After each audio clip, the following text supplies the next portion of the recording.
Hi guys, எல்லாருக்கும் வணக்கம். அபுதாபில இருந்து போன மாசம் வந்த காய்ச்சல் மாதிரி இந்த மாசம் ஒரு காய்ச்சல் வந்து என்ன போட்டு படாப்படுத்துது. நைட்ல ஒரு போட்டு தூக்கம் இல்ல. காய்ச்சலுங்கிறனால நேற்று கஞ்சி வச்சு கரைச்சு குடிச்சிட்டேன். பட் இன்னைக்கு அப்படியே இருந்தோம்னா வேலைக்கு ஆகாது. அதனால மீன் வாங்கி சமைச்சிடலாம் அப்படின்னு சொல்லிட்டு அப்படி நடக்க ஆரம்பிச்சிட்டேன். அப்படியே நடந்து நாங்க ரெகுலரா மீன் வாங்குற கடைக்கு வந்துட்டேன். இது வந்து சீலா மீன் அப்படின்னு சொல்லி சொன்னாங்க. எனக்கு தெரியல, நான் இப்பதான் ஃபர்ஸ்ட் டைம் வாங்குறேன். ஒரே ஒரு மீன் மட்டும் வாங்கினேன். இன்னைக்கு தேதிக்கு நம்ம ஊர் காசுக்கு ஒரு 130 ரூபா கிட்ட வரும்னு நினைக்கிறேன். ரூமுக்கு வந்த உடனே மீன்ல நல்லா வாஷ் பண்ணிட்டேன். பட் இந்த சளி தாங்க நல்லா பிடிச்சி போச்சு கருமோ. அவ்வளவுதாங்க. எப்பயும் போல அடுப்புல ஒரு பக்கம் சோற வச்சு விட்டு இன்னொரு பக்கம் அப்படியே குழம்பு வைக்க ஸ்டார்ட் பண்ணியாச்சு. மீன் குழம்புலாம் வச்சு ஓரளவுக்கு பழகிட்டேனா, அதனால கொஞ்சம் சரச்சரன்னு இந்த வேலையில முடிச்சு விட்டு அப்படியே முடிஞ்சு. குழம்புல கொதி வந்துருச்சு. புளி தண்ணி அப்படியே ஊத்தி விட்டு வாங்கிட்டு வந்திருக்க மீன் ஒன்னு உள்ள போட்டு விட்டோம்னா ஒரு 10 நிமிஷத்துல மீன் வந்துடும். போய் குளிச்சுட்டு வந்துட்டு நான் வச்ச சாப்பாடு அப்புறம் நான் வச்சு மீன் குழம்பு ரெண்டையும் தட்டுல போட்டு நல்லா சாப்பிட்டு அப்படியே கிளம்பி போய்கிட்டே இருக்க வேண்டியதுதான். எப்படி நல்லா வெயில் புடனையை பார்த்து அடிக்குது பாத்தீங்களா?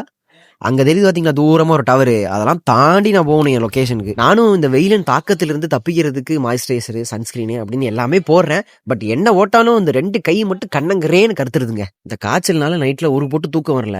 பட் ஆனா இப்போ சாப்பிட்டதுக்கு அப்புறம் அப்படியே ஒரு மாதிரி என்னை போட்டு அனத்துது. போதா குறைக்கு இந்த மணல் காத்து வேற 2-3 நாளா போட்டு புரட்டி எடுத்துக்கிட்டு இருக்கு. ரீசெண்டா ஒரு கொடை ஒண்ணு வாங்கிட்டேன். அதனால நம்ம இதெல்லாம் பார்த்து பயப்படுறதே இல்லை. அப்படியே கொடையை வச்சு அட்ஜஸ்ட் பண்ணி போய்கிட்டே இருக்க வேண்டியதுதான். நேரா கடைக்கு வந்தோடனே ஃபர்ஸ்ட் இந்த கதவு கிட்ட 2 நிமிஷம் நின்னாதான் கொஞ்சம் குழு இருக்கும். நானே என்னைக்கும் இல்லாம இன்னைக்கு தான் மீன்லாம் சமைச்சு சாப்பிட்டு வந்திருக்கிறேன். இன்னைக்குன்னு பார்த்து மொபைல் ஷாப் பண்ணா எனக்குன்னு பிரியாணி சமைச்சு கொண்டு வந்திருக்காப்ல. என்னையா அது, எனக்கு தான் அப்படி நடக்கணுமா? சரி நைட்டு சாப்பிட்டுக்கலாம் அப்படியே எடுத்து வச்சுட்டேன் வரமா. அவ்வளவுதான். அப்புறம் காய்ச்ச மாத்திரை அப்படியே போட்டுவிட்டு அப்படியே வேலையை ஸ்டார்ட் பண்ணிட்டேன். லாஸ்ட் வீடியோல என் மேல நிறைய பேர் அன்பாவும் ஆறுதலாவும் நிறைய கமெண்ட் பண்ணிருந்தீங்க. உங்க எல்லாருக்கும் ரொம்ப ரொம்ப நன்றி. Bye guys.